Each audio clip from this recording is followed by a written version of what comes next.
Today I will start discussion on instruction set architecture. As I discussed earlier in the first and second lecture, instructions form the interface between hardware and software. Instructions provide the primitive operations in terms of which computation has to be described, and from hardware point of view, instructions are the basic behavior definitions which hardware has to implement.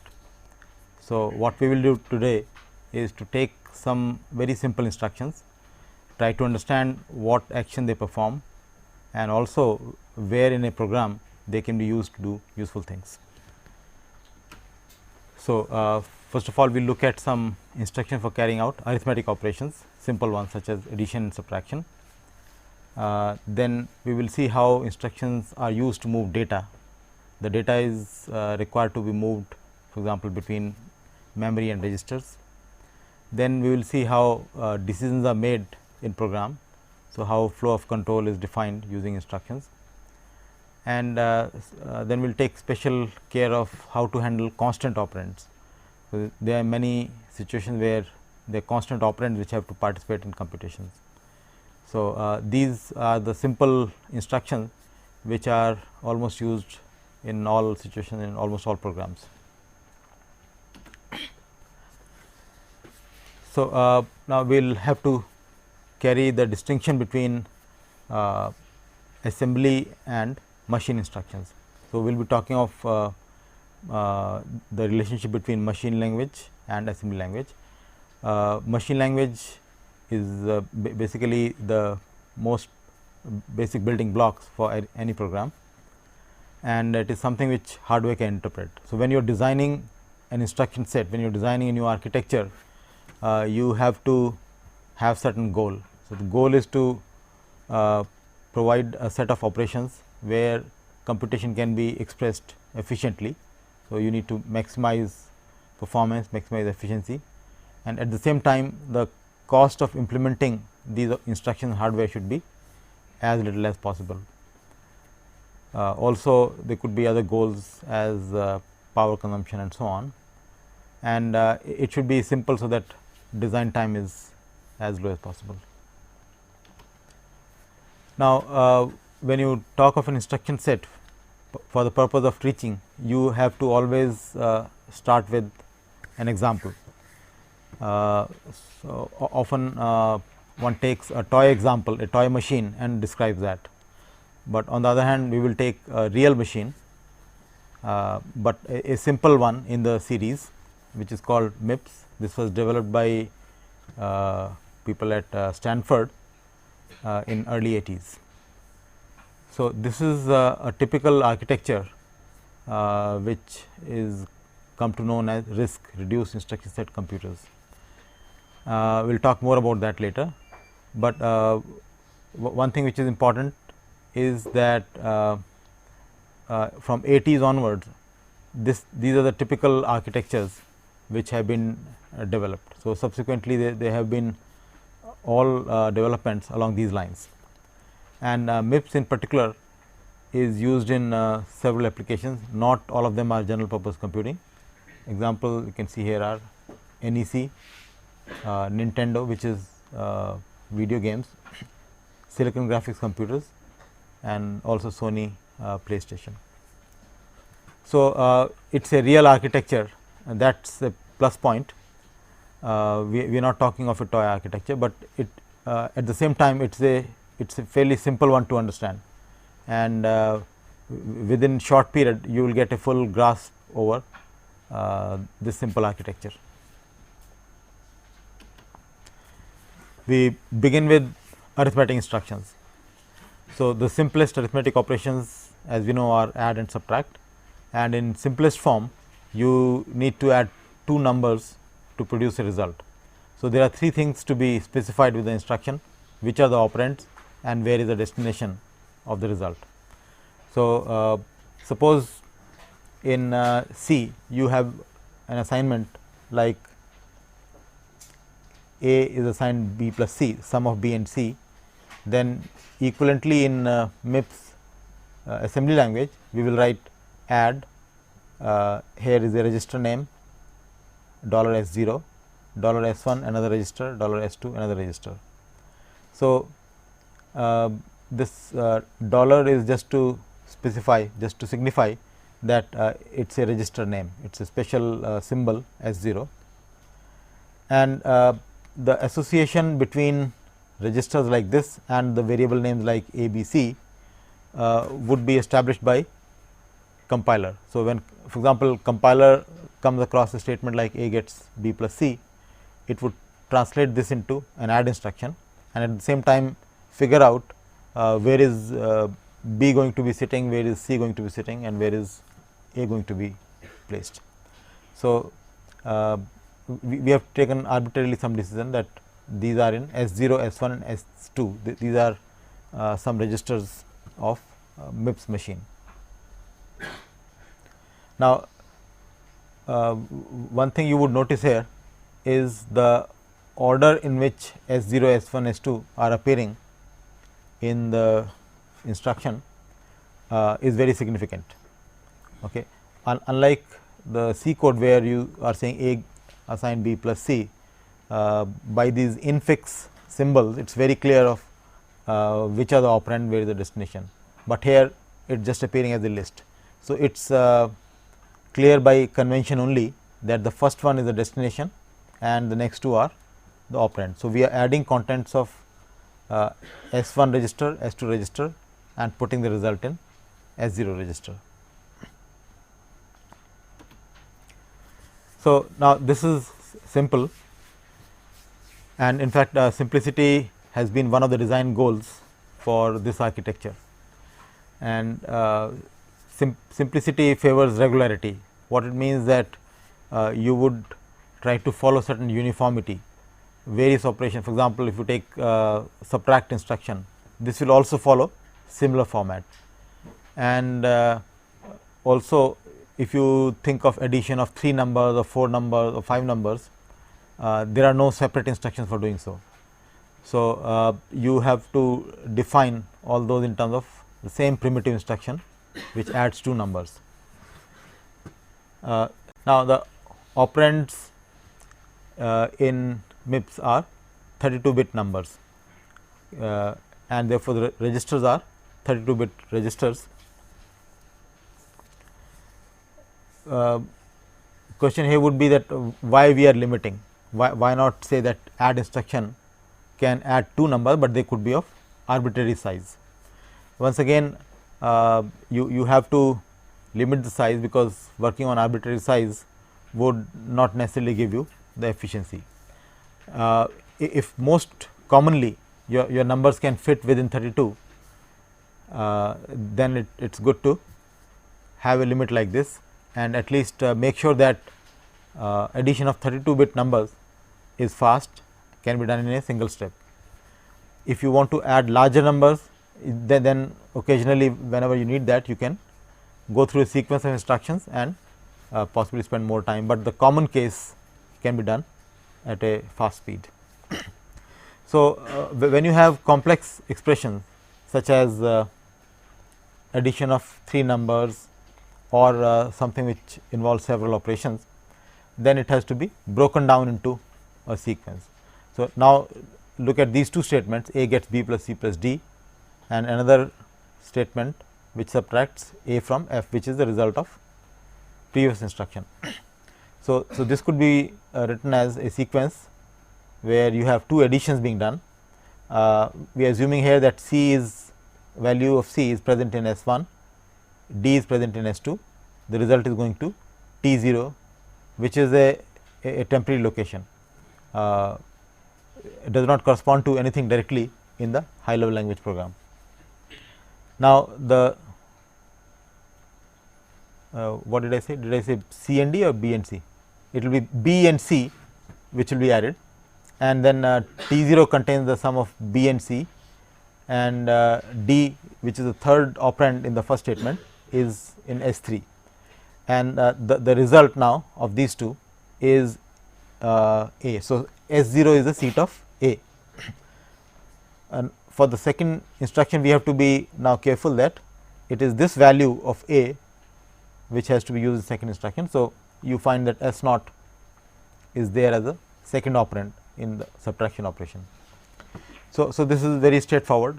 Once you know how to do primitive operations, anything which can be done by putting these together can be done in a straightforward manner. So now, if you have everything in register, what is memory for?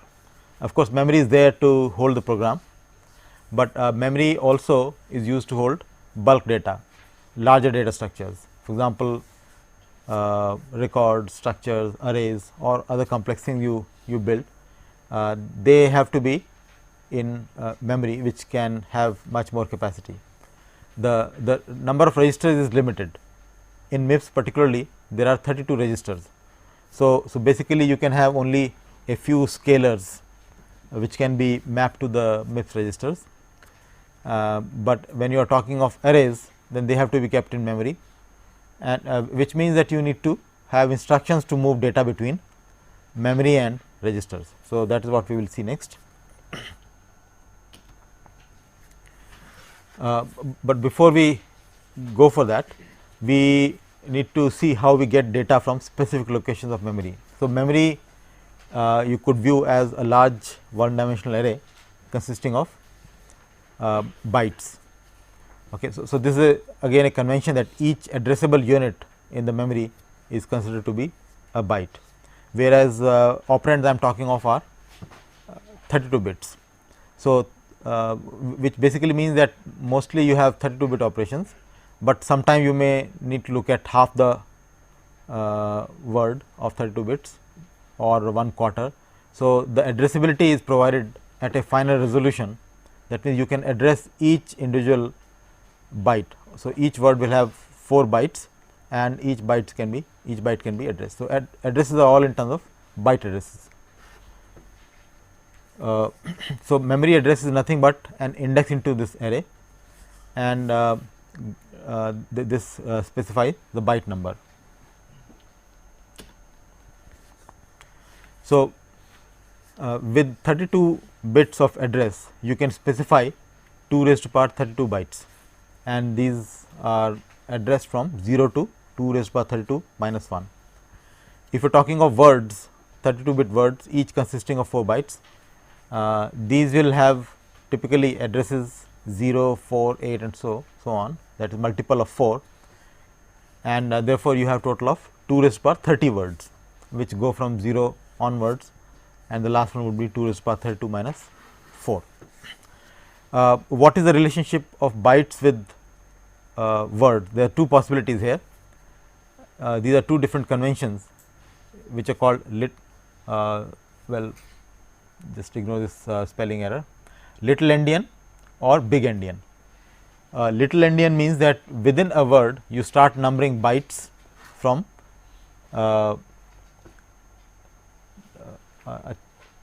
just a minute, I think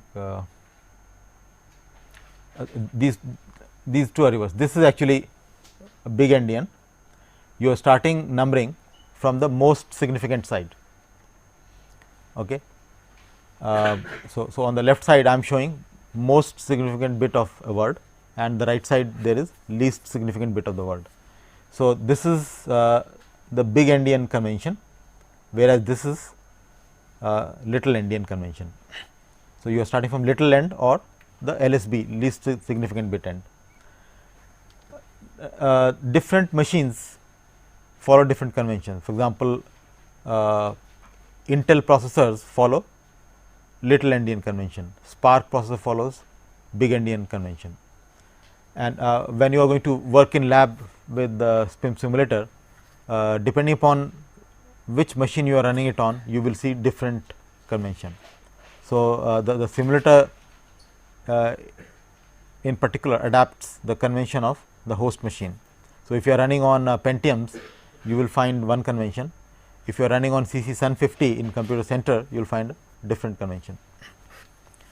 Okay, now this is as far as when the words are aligned with an address which is multiple of 4. Okay. But there may be also situations where words are not aligned to address which is multiple of 4. So this shows an example at the bottom. So, here we have a word beginning with this byte, this is the next byte, this is the next byte, and this is the fourth byte. So, this is a logical word. Logically, it is beginning at this point and ending at this point. Physically, these bytes are grouped as shown here. So, physically in the memory, it is one word which consists of bytes 0, 1, 2 and 3, another word which consists of bytes 4, 5, 6 and 7. But your program logically can pick up a word from a byte address 1. So, what it means that you are looking at a word consisting of byte 1, 2, 3 and 4. So, this logical word is spread over 2 physical words. Okay, now, let us come back to instructions which access memory, which allow data to be moved between registers and memory in either direction. So, the two instructions are load and store. So, suppose you want to pick up an element of an array, add something to that and store it back. Okay. A is an array and you want 8th element. Okay. Let us assume that it is an integer array. So, here is a load instruction which is loading something from memory, one word from a memory specified by this address into register T 0. So, here in LW actually L stands for load, W stands for word. We are loading a word, there are instructions for load byte and so on. Let us not worry about that right now. So, the address is being specified in two parts. I am writing a number 32 and register S 3. So, at this point I am imagining that register S 3 holds the starting address of the array, okay. And this offset or the index 8, we are saying 8 elements of type integer, which means that there is a byte offset of 32. So, the sum of these two numbers, one number is 32, another number which is contained in register S 3, these two together get added and define the address. So, a word from this address is loaded into T 0 and next we perform an addition corresponding to this add. So, T 0 now contains the data loaded from memory. We are assuming that S 2 contains the value H and the result is put in register T 0, okay. And the next instruction writes this value T 0 into address specified by this. So, this is a store instruction, S W stands for store word. The address here for store is same as load. So, basically we have put it in A 8. Suppose you were to put it in A 10, then you would change this constant. Okay. All right. Now, you may be wondering what happens if it is something like A I. So, we will worry about that later, but I have described a simple situation where you can have constant indices into an array. So, there could be other complex situations. For example, the index of the array could be a complex expression itself. So, we will look at that later, but in very simple situation we have seen how we can get data from memory, perform arithmetic, put the result back in memory. So, now another example which tries to do little more. There is no arithmetic involved here, it is simply a matter of moving data. What we are trying to do is trying to interchange two elements of an array, okay. And here you will see an example of a variable index, okay.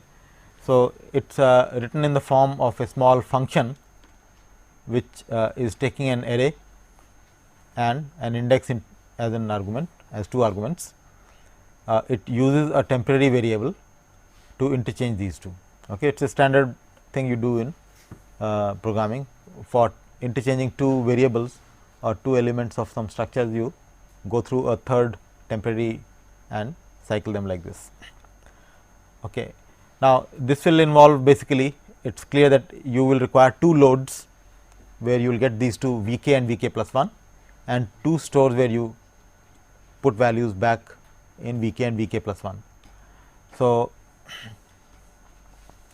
the first two instructions are actually preparing to get the right address. So, this is another instruction which I have not talked, it is a multiply instruction. So, it is trying to multiply contents of register 5 with 4. I am using 4 as a constant here, not I am not saying register 4. So, it is not $4, it is 4. I will elaborate on these constant operands little later, but here just interpret this as a multiply instruction, takes one value in 5, which is in this case k, okay, and it is multiplied by 4. Now, this multiplication is being done because k is indexing into an integer array, right, and for a byte offset we require 4 times that. So, what we have in register 2 as a result of this multiplication is 4 times k, that is added to starting address of array V, which is contained in 4 to begin with, and the final address is prepared in register 2. Okay.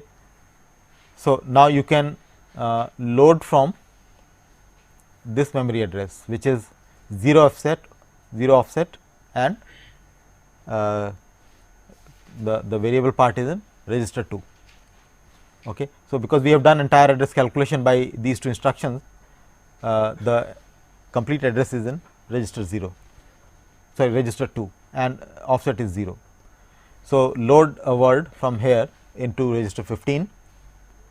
The next word you pick up from same address with 4 offsets. So, basically you will pick up V k plus 1.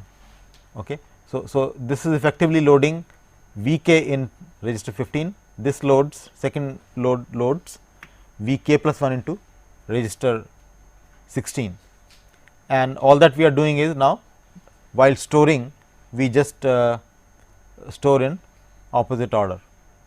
Okay. That is 16 is stored with 0 offset and 15 is stored with 4 offset. So, the two get interchanged. So, essentially we have not explicitly used temporary, or another way of looking at this is that we have used two temporaries. Okay. We loaded both and then wrote in reverse order. Ignore this for the moment, this is basically there because this is written as a function and this will this is like a return. Okay. So, we will again talk of this later. Now, all along I was talking of instructions written in symbolic form. So, basically I was writing not quite in machine language, I was writing in assembly language. How do machine instructions or machine language looks like? The instructions in binary form are 32-bit long. Okay. So, again there is a uniformity, the data is typically or most commonly 32-bit long and the instructions are also 32-bit long. Now, within an instruction we, for example, if you take add instruction, we need to say that the operation is add operation and there are 3 registers involved. Registers themselves are numbered 0 to 31 because we have total of 32 registers.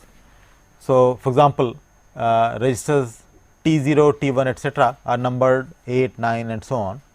Registers S0, S1 etcetera are numbered 16, 17 and so on.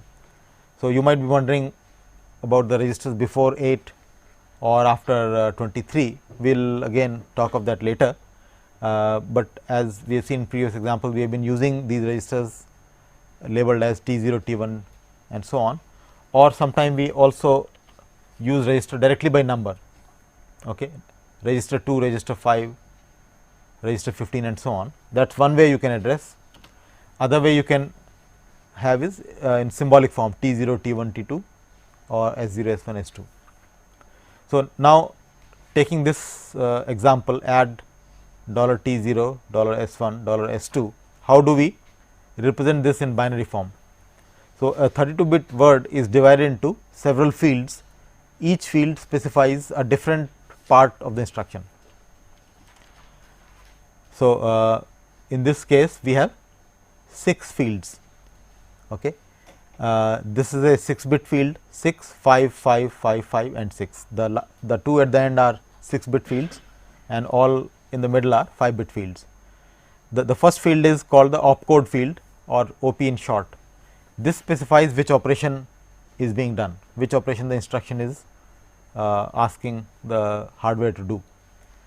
So, the code, the opcode for add is all zeros, subtract will have a different code, multiply will have a different code, divide will have a different code. So, this signifies what the instruction is about, but this being only 6 bits, it will actually limit the total number of instructions to, it would have limited to 2 to the power 6 or 64, but actually a real machine requires more than that. So, an extension of this field is actually the last field, which is called function field. Okay. So, this part, the OP part will be same for a group of instructions, and it is only the function field which will distinguish them. So, in fact, subtract instruction will also have the same pattern here, contrary to what I said. Many of the instructions, add, subtract and several others will have this part same, and it is this part which will distinguish them. Okay. Now, out of these 4 fields of 5 bits each, 3 are used for specifying 3 registers. So, that is the reason why these fields are 5-bit field, because registers are 5-bit numbers numbering from 0 to 31. So, in this particular instruction, this field is unused. What I have written as name for this is SHAMT, which is short for shift amount. So, there are some shift instruction where there will be something here, but in this instruction it is all zeros. Okay. And now, these 3 register fields correspond to the 3 registers in the instruction, but not in that order. What appears first in the symbolic form is the destination, and that is here RD. RD stands for register destination, and RS stands for register source. So, S1 is here. Okay, this is the code for S1, which you see is 17, and this is a binary code for 17. T0 is numbered 8. So, this is the binary code for 8 is 01000, and RT stands for register third, which is this S2, which will have, as you can see from this, it will have code 18, which is 10010. So, now this string of ones and zeros is a 32-bit number which defines this instruction. So, add T0 S1 S2 is this number as far as the machine is concerned. So, now rather than writing a long string of ones and zeros, you can also write in compact form in hexadecimal form. Okay, going further to load and store instructions, we now need to deviate from the format for these 2 instructions. Load store in machine representation, we cannot follow the same form uniformly, and therefore, we need to make a deviation from the idea of regularity, that all instruction would be of similar nature.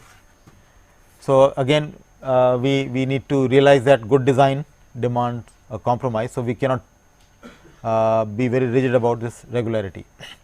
So, here is a new format which is called I format. The one which I talked earlier was called R format. R stands for register, I is for immediate. Immediate, as I will describe later, is actually a term used to specify constants. So, let us look at this format now. It has less number of fields, basically 4 fields only. One field is 6 bits, next 2 are 5 bits, and then there is a 16-bit field. So, how is an instruction like load T032 $S2 expressed in this format? Once again, this is an opcode. Okay. So, here we do not have that function field. So, it is only those 6 bits which have to be used for defining what the operation is. This is the RS field.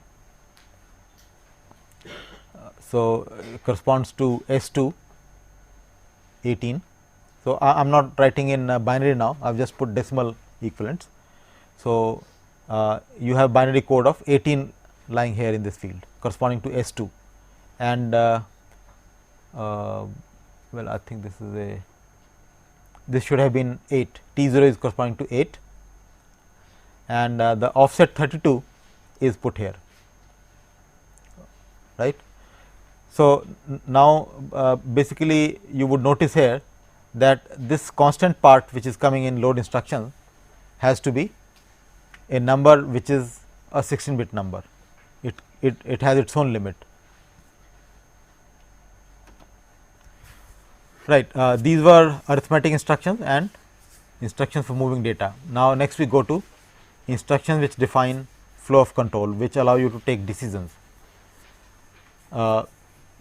We have two simple instructions in MIPS called BNE and BEQ. BNE stands for branch if not equal, and BEQ stands for branch if equal.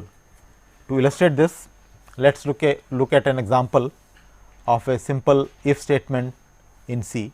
If you are saying if I compared with j, if they are equal, then you perform this addition, h gets I plus j. Okay.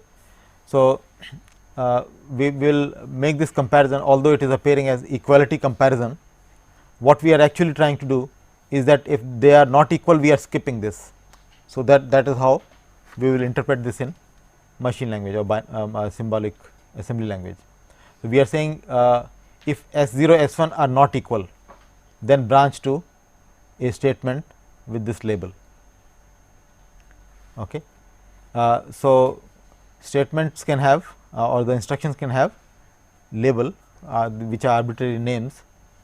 So, this instruction is allowing you to skip the following instruction if the equality does not hold, and h equal to I plus j is simply add S3, S0, S1. So, I and j are in S0 and S1, and h is going into S3. So, whatever instruction follows here will be tagged with this label. So, this label is linked to that branch statement. Okay. Now, apart from conditional branches which are testing condition, we also have unconditional branch which is even simpler. J is the instruction symbol, J stands for jump and a label. So, we are not specifying any operand for comparison here, you simply say unconditionally jump. We need this in a situation, for example, in if then else. So, if you are saying if I not equal to j, you do this, else you do that. Okay. So, here if this condition does not hold, we are checking it with BEQ. If 4 and 5 register S4 and S5 are not equal, then we will do this. If they are equal, we are branching to label LAB1. Okay. LAB1 is tagged with this instruction subtract, which is subtracting S5 from S4, putting the result in S3, and this instruction subtracts S5 from S4, puts the result, this adds S5 to S4, puts the result in S3. So, after this instruction addition, we do not want to do subtract. Okay. So, to skip this, we need an unconditional jump here, jump to lab2. This label is label of the instruction after subtract. Okay. So, the after this instruction, the control flows either like this to LAB1 and then to LAB2, or goes to add and then jumps to LAB2. So, LAB2 is a common point which would be in C language statement after this. Here we are either doing this or doing this. So, this flow of control is organized by one branch which is conditional and one jump which is unconditional. Now, I talked so far about comparison for equality or inequality, but you often need to do a less than or greater than type of comparison. How do we carry that out? For that there is an instruction called SLT, which stands for set if less than. Okay. SLT stands for set if less than. So, you set a register to value 1 or 0 depending upon comparison. So, this instruction, for example, SLT $T0 $S1 $S2 has T0 as the destination, where you will set a value to 0 or 1, and it compares S1 and S2. So, if S1 is less than S2, then you set T0 to 1, otherwise you set T0 to 0. So, its equivalent definition is this. Okay. If S1 less than S2, then T0 equal to 1, else T0 equal to 0. All right. Now, this is not a branch instruction. It does comparison, but the result is available in a register. So, it does not alter the flow of control. You need to combine this with BEQ or BNE to achieve an effect of something like, let us say, BLT. Suppose you want to say branch if less than S1 S2 to certain label. Okay. In the same spirit as BEQ, we said compare two registers for equality and branch if the condition holds. So, suppose comparison is less than and we want to branch, you will have to combine a comparison like this and then combine this with a branch instruction of BEQ or BNE type. So, basically you will make comparison, result is in a register, then you check if the register is equal to 0 or 1. Okay. So, we will probably discuss that in a tutorial how to do that. Now, after having introduced this jump instruction, let us look at formats of all the instructions we have introduced for decision making and flow of control. So, BNE and BEQ follow the I format. There is an opcode, 2 register which you specify, and 16-bit number which defines the label. Okay. The purpose of this 16-bit field is different here. In load store, it was an offset in the address from where you have to pick the data. Here again, in some sense you are trying to define an address, but address for instruction. Okay. So, in assembly form, in symbolic form, we have written a label, but eventually it actually has to be an address. So, the number which appears here is essentially an offset of the destination address from the current instruction. I will elaborate on the exact meaning of this later, but just remember that this is an offset which you are specifying to define the destination where jump has to be carried out. In the jump instruction, there is nothing else except for opcode, and remaining 26 bits are for specifying the jump address. SLT instruction, on the other hand, goes back to R format, where you have opcode, 3 register fields, shift amount field and function field. Okay. Once again, shift amount is not being used, OP and function together define SLT instruction, and there are 3 register fields. Okay. Now, finally, let us move to handling of constants. So, you have a lot of cases when you have to deal with constants in your computation. So, for example, if you say A gets A plus 5, B gets B plus 1 or C gets C minus 18, how do we do these things? There are various ways it can be done, and different processors follow different approach. You can have these constants put as some data in the memory, and when a program is loaded in the memory, this constant data could also be initialized, that could also be loaded. The other approach is that you can put the constants as part of the instructions. So, both possibilities exist in MIPS, and we will look at the latter one at the moment. Here I am putting same instructions, but one of the operands, and it is the last one, is written as a constant instead of a register number. And to distinguish it from normal add, there is a suffix I which stands for add immediate. Now, the reason why we call it immediate is that the operand is immediately available in the instruction itself. It does not have to be brought from a register or from memory location. So, that is the sense in which the term immediate is used. So, you have add immediate, you have SLT immediate, and the instructions and or for logical operation, which I have not described, but the meaning is obvious, and immediate or immediate and so on. And these instructions also follow I format. This is an opcode, 2 registers are being specified, and we have 16 bits for a constant. So, although we deviated from R format to get these constants, but you notice that in most of these constants are 16 bit numbers. What if you need a larger constant? We will come to that, but there is a special constant 0 which is hardwired into register 0. So, register 0 in among registers 0 to 31 is a special register whose contents remain 0. So, you cannot alter it by a program. So, suppose you write an add instruction with register 0 as the destination. So, add instruction will just leave it unchanged, it will not do, it will perform add operation, but the result will be thrown away.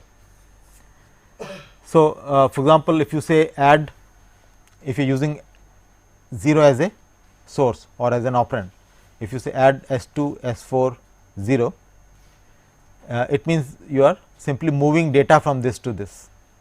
Okay. So, there is no separate move instruction. Add instruction can be equally well used for moving by virtue of this constant 0. So, it can be written as $0 or $ZERO. Okay. Now, coming back to the large constants which cannot be contained within 16 bits. So, we should be able to work with 32 bit constants if need be. Now, since instructions deal with 16 bit constant at a time, one could have designed for larger one also. One could go for 18, 20, 22 and so on. Some processors do that, but you cannot do, you can't have a single instruction handling 32 bit constant, because there will be opcode. Okay. You have total 32 bits and you can't devote all the bits for one operand. So, we try to do this with 2 instructions. One instruction fills in the left half, left 16, another instruction fills in the right half or the right 16 bits, and we do it by using a special instruction called LUI, which stands for load upper immediate. Okay. LUI, upper means it loads upper part of a register, left half of a register, and I because it is having a constant. So, LUI $T0 and this constant which is 16 bit constant, this instruction will bring this constant into upper half or the left half of a register T0 in this case. Then we bring in another instruction ORI or immediate, same register and another constant which corresponds to the lower half. So, now this instruction will OR the contents of register T0 and this constant, put the result in T0. So, what is happening is shown here. After the first instruction is executed, register T0 has that constant in the left half, the right half is all zeros. The second instruction is taking this constant and this is in the right half, left half is 0, the two are odd, which means the two are actually put together in this form, and this sequence is able to load a constant whose first part is this, second part is that. Okay. So, now the idea here is that if you have a small constant, you can work with single instruction, which will be the most common case, but as and when you need larger constant, you can spend more time, you can use 2 instructions and do the job. So, to end, let me summarize all the instructions we have learnt and what is the format used for their binary or machine representation. We have arithmetic instructions in two flavors with register operand and with constant operands. So, one operand of course is register here also, add and subtract, add immediate and subtract immediate. Add and subtract follow R format, add immediate, subtract immediate follow I format. Okay. Then we have logical instruction and OR and their immediate counterpart. Once again the formats are R for and OR, I for and immediate or immediate. SLT also has an immediate version. Okay. The formats are R and I. BEQ and BNE are two branch instructions which we have discussed. The format is I. J is unconditional branch instruction called jump. The format is J. So, that is the only odd man out here. Load word, store word also form I format. LUI, load upper immediate, is also I format. So, these are the instructions we have learned. There is a little bit you can do with these. You would often need more instructions, which we will see in the next class. If you have any questions, I can take up now.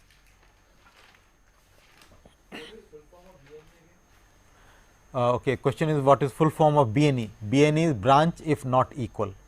BEQ is branch if equal.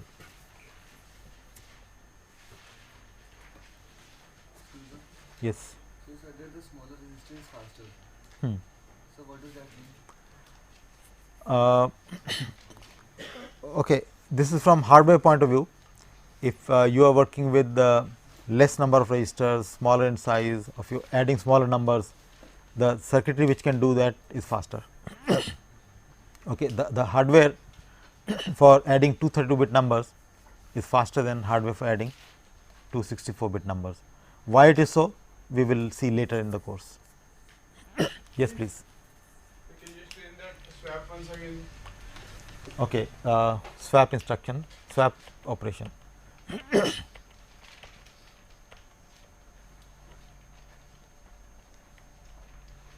Yeah, for swap, basically the key part is here. These two load instructions, these two store instructions. So, we are reading two words from memory, VK and VK plus 1 into two registers 15 and 16 and writing in the opposite order. Okay, so, they get swapped. What remains is preparing the addresses of memory from where you are going to read. So, before that we actually saw very simple case where the index of the array is a constant. Okay. That constant can be placed here. Okay. In the I format, this goes in that 16-bit field, and a register which contains the starting address of A. Okay. A is an array where compiler would put this somewhere in the memory. Okay. The starting address is we are assuming that before this somewhere we have ensured that the starting address is in S3.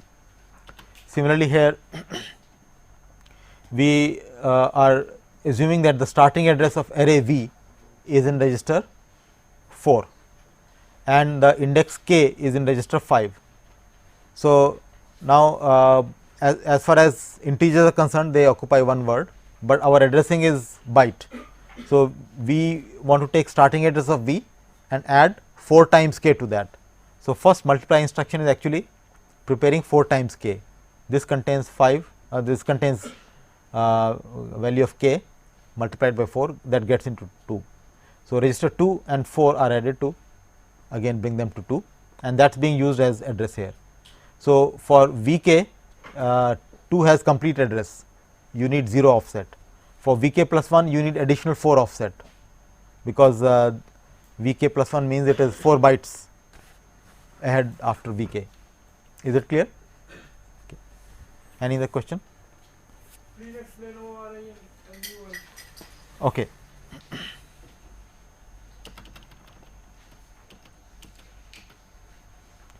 So, OR instruction basically takes two 32-bit words and performs OR operation bit by bit. Okay. Here we are using OR-I, that is immediate form of OR. It takes one register and one constant. Okay. The constant we are specifying is only 16 bits, but actual operation which is performed is a 32 bit operation. So, the remaining 16 positions are filled with zeros. So, when OR operation is being done, we are taking this number, first number is contained in T 0, second number is obtained by prefixing 16 zeros to this constant which is part of the instruction, and the instruction OR these two. This is the result which will go to T 0 again, which is the destination register here. Okay. So, this is the way we have used to put two parts of a large constant together to form a 32 bit constant in a register.